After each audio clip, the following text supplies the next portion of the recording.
Previous topic में आपने numericals करे और आपने वो देखा हाइजेनबर्ग प्रिंसिपल।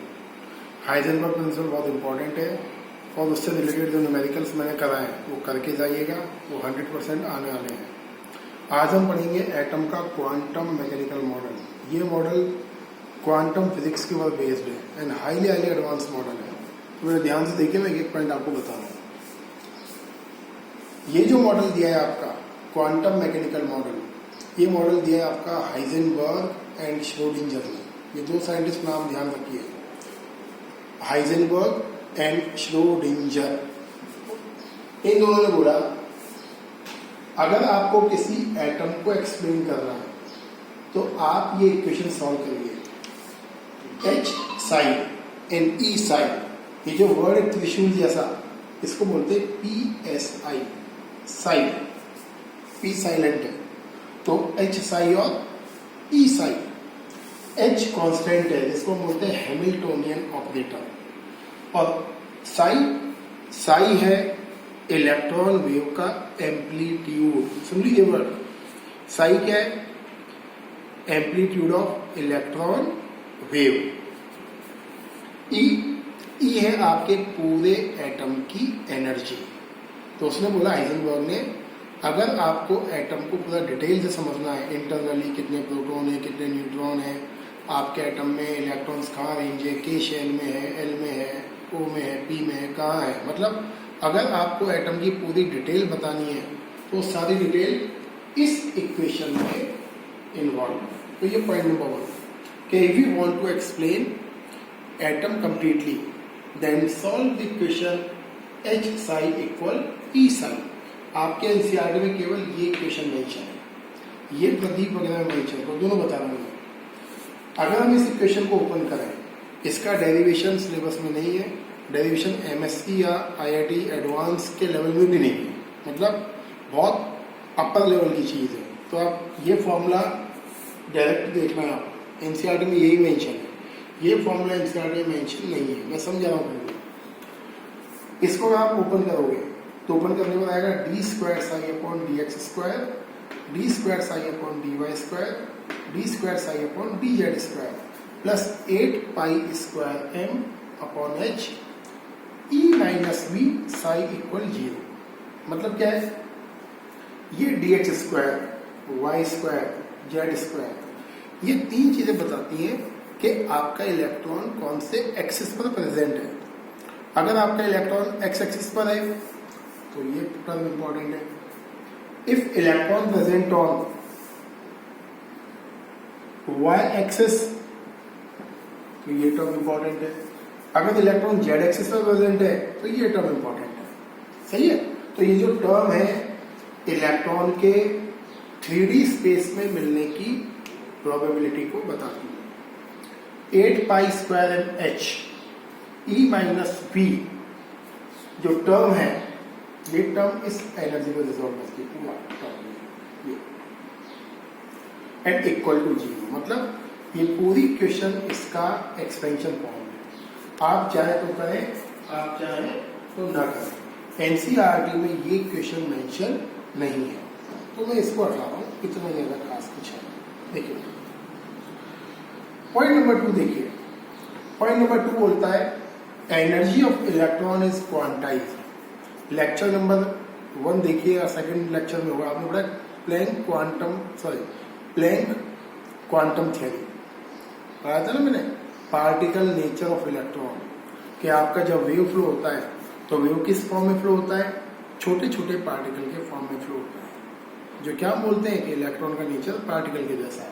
तो ये पॉइंट वहां से इसने लिया है इस मॉडल ने, कि एनर्जी जो होता है इलेक्ट्रॉन का वो क्वांटाइज्ड होती है। मतलब इलेक्ट्रॉन की एनर्जी छोटे छोटे एनर्जी पार्टिकल से मिलकर बनती है, जिसको हम बोलते हैं क्वांटा। पॉइंट नंबर 3 बोलता है आपके जो शेल होते हैं KLMN, ये सारे के सारे इलेक्ट्रॉन की वेव प्रॉपर्टी पर डिपेंड करते हैं। जैसे आपने बनाया था हाइड्रोजन स्पेक्ट्रम, तो ये बनाया था हमने डायग्राम, ये बनाया था ना, यहाँ जो स्पेक्ट्रम बनाया था हमने, सही है। तो ये शेल होते हैं KLMN। तो ये क्या है? ये सारे के सारे शेल इलेक्ट्रॉन की वेव प्रॉपर्टीज पर डिपेंड करते हैं। मतलब ये जो शेल है ये एक्चुअल में इलेक्ट्रॉन की वेव प्रॉपर्टी का रिसेम्बलेंस है, उस पर डिपेंड करने वाली चीज है। फोर्थ पॉइंट हाइजेनबर्ग का पॉइंट है, क्या बोलता है ये? Exact position and velocity of an electron can not be find out at the same time. Clear है? फिफ्थ पॉइंट, एंड अगर आपको किसी इलेक्ट्रॉन की एनर्जी कैलकुलेट करना है, आपको शेल बताना है कि इलेक्ट्रॉन अभी कौन से शेल में, के शेल में, एल में है, एम में है, एन में है, कौन से शेल में इलेक्ट्रॉन राइट नाउ प्रेजेंट है, आपको बताना है सब शेल। एक नई चीज देखिए, शेल सुने आपने क्लास 9 में, के एल एम एन। शेल के अंदर भी सब शेल होते हैं। जैसे सपोज करिए आपका मकान है, तो मकान के अंदर क्या है? कमरे हैं। सिमिलरली आपके जो शेल्स होते हैं, के शेल, तो शेल के अंदर भी सब शेल होते हैं। सब शेल का भी पैटर्न होता है। ये डिफरेंट टाइप के सब शेल्स होते हैं, बता रहा हूं मैं आपको। देखिए वर्ड सब शेल होते हैं आपके एस, पी, डी और ये एफ। ये सारे के सारे क्या है? आपके सब शेल है। के एल एम एन, इनको हम क्या बोलते हैं? शेल। और शेल के अंदर कौन होते हैं? ये सब शेल। ये नई चीज आप पढ़ोगे अभी थोड़ी देर बाद। तो ये बोलता है कि अगर आपको बताना है एनर्जी ऑफ इलेक्ट्रॉन, अगर आपको बताना है शेल का नंबर कि कौन से शेल में इलेक्ट्रॉन है, अगर आपको बताना है सब शेल, तो इन सबको डिटेल में एक्सप्लेन करने के लिए ये मॉडल 4 स्पेशल नंबर्स को देता है। These 4 special numbers are called quantum number. ये पढ़ेंगे आगे जब लेक्चर्स आएंगे, अभी डिटेल नहीं, आगे बहुत डिटेल आना है इसका। नेक्स्ट पॉइंट, ये जो त्रिशूल जैसा साइन है जिसको हम बोलते हैं साई, PSI, ये रिप्रेजेंट करता है वेव फंक्शन को या इलेक्ट्रॉन के एम्पलीट्यूड को। और ये साई स्क्वायर ये बताता है इलेक्ट्रॉन फाइंडिंग प्रोबेबिलिटी। क्लियर है? तो ये सारे पॉइंट्स हैं आपके क्वांटम मैकेनिकल मॉडल के। ये पॉइंट्स में से आपको एनी 3 या 4 आपको लर्न करना है। समझ में आ गया हो तो ऐसा कोई लर्न करने वाला जैसा कुछ नहीं, पक्का आने वाला पॉइंट है। सही है? बढ़ते आगे। देखिए शेल और सब शेल कैसे होते हैं समझिए। जैसे ये शेल है के, एल, एम और एन। के शेल के पास हमेशा सब शेल होता है 1s। 1 मैंने क्यों लगाया? क्योंकि के लिए एन का वैल्यू क्या होता है? 1। मतलब ये फर्स्ट नंबर का शेल है। एल सेकंड नंबर का शेल है। एम थर्ड नंबर का शेल है। एन ये 4 नंबर का शेल है। ओके, अभी तो आपको बस ये ध्यान रखना है कैसे आया ये पूरा डेटा, सब मैं आपको डिटेल बताऊंगा। चैप्टर के एंड में है पूरा टॉपिक ही डिटेल में। तो ये के पास कौन सा सब शेल होता है? 1s। एल में कौन से सब शेल होते हैं? 2s and 2p। एन में 3s 3p। एन के पास कौन कौन से होते हैं? 4s 4p और ये 3d।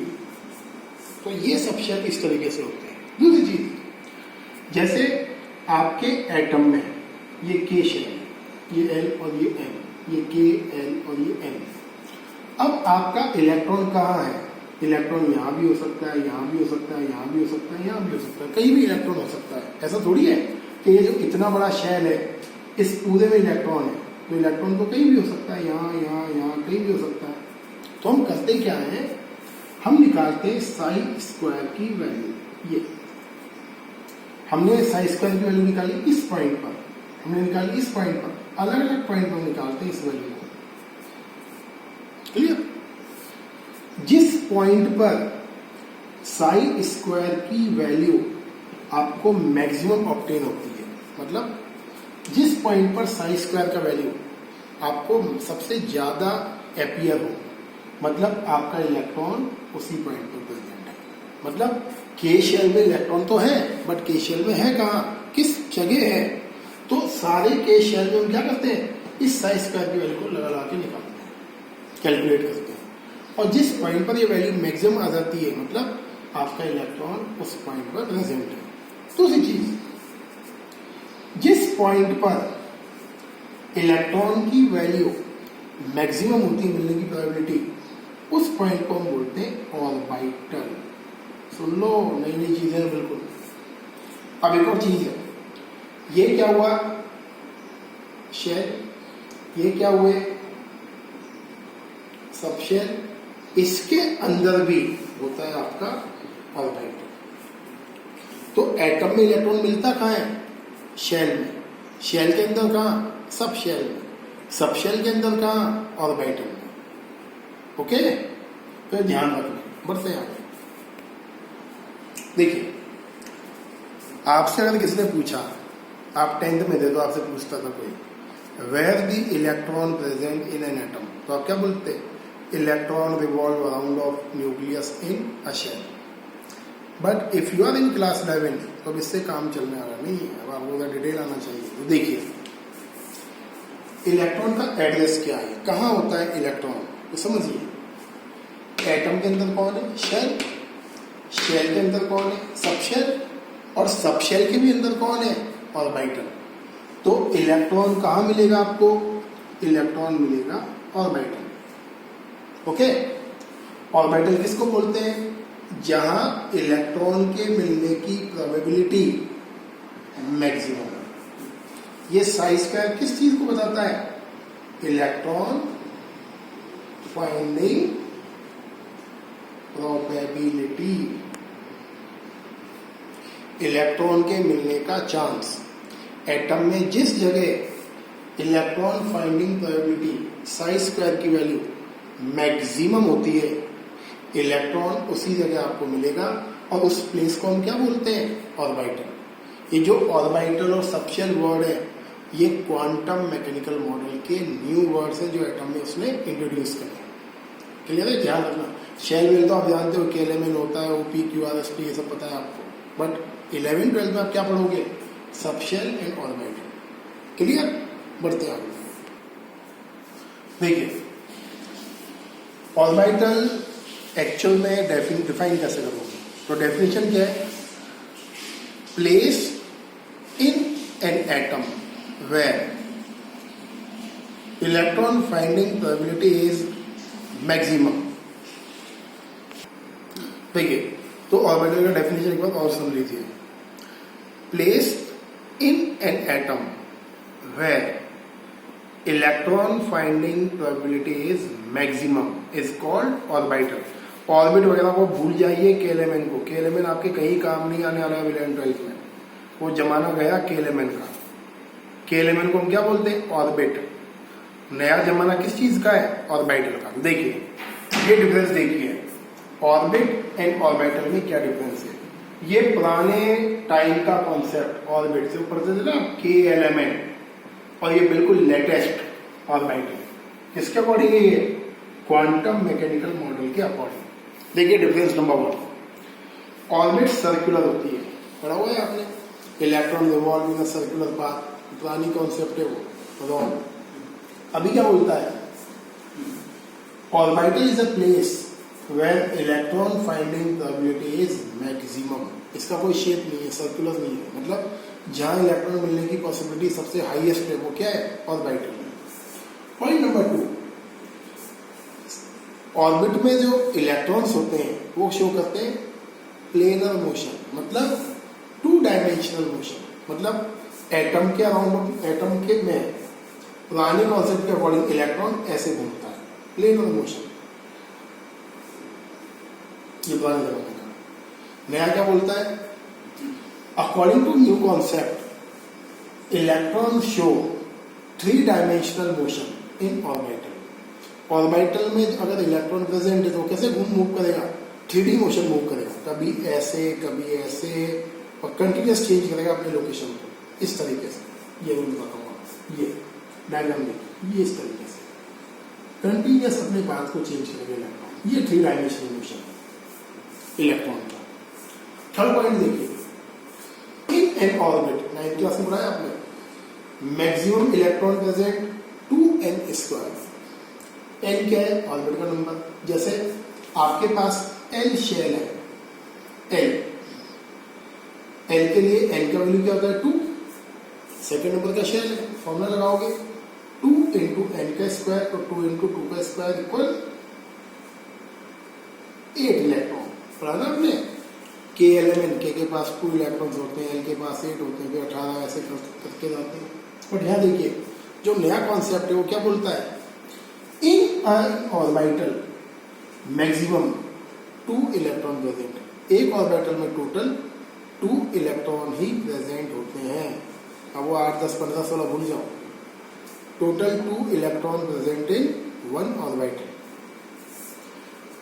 हाइजेनबर्ग बोलता है electron do not revolve in a circular path. तो ये जो कॉन्सेप्ट है पुराने जमाने का ऑर्बिट का, वो हाइजेनबर्ग के अगेंस्ट है, मतलब हाइजेनबर्ग इस चीज को नहीं मानता है। और जो लेटेस्ट है ऑर्बिटल, ये किसके अकॉर्डिंग है, हाइजेनबर्ग अनसर्टेनिटी प्रिंसिपल के अकॉर्डिंग है। क्लियर? तो ये इसलिए मैंने आज आपको डिटेल में पढ़ाया टॉपिक। आप लिंक करोगे चीजों को तब आपको समझ में आएगा कि मैं पढ़ क्या रहा हूँ, क्या टॉपिक पढ़ रहा हूँ, क्यों पढ़ रहा हूँ।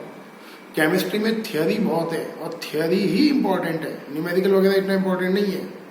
थियोरी ध्यान से सुनिए, ध्यान से देखिए, केयरफुली वीडियो को वॉच करिए, 1 बार नहीं, 2 बार नहीं, 3 बार वॉच करिए, फिर नहीं आता है समझ में, मैसेज करिए मुझे। आपका बैच थोड़ा सा पैसिव बैच है, रिप्लाई वगैरह कम करता है, रेस्पॉन्स भी कम आते हैं कि यस मैंने देख लिया वीडियो या मैंने यहाँ मुझे डाउट है, कोई रिप्लाई वगैरह नहीं आते हैं। ये मत सोच के पढ़िए कि अभी तो रिजल्ट लेट आना है, तब का तब देखा जाएगा। कोविड वाली कंडीशन है, कुछ क्लियर नहीं है अभी। बाई चांस आपको अगस्त में पढ़ना पड़ गया सिलेबस स्कूल में डिटेल में, तो टाइम ज़्यादा मिलना नहीं है आपको, इसलिए अभी से ग्रिप बना के चलिए। क्लियर है? पुराने वीडियो एक बार दोबारा देखिए, ये वीडियो ध्यान से देखना। आज का वीडियो, जितने वीडियो हमने देखे डाले, सबसे इंपॉर्टेंट है। Clear? Thank you and have a nice day.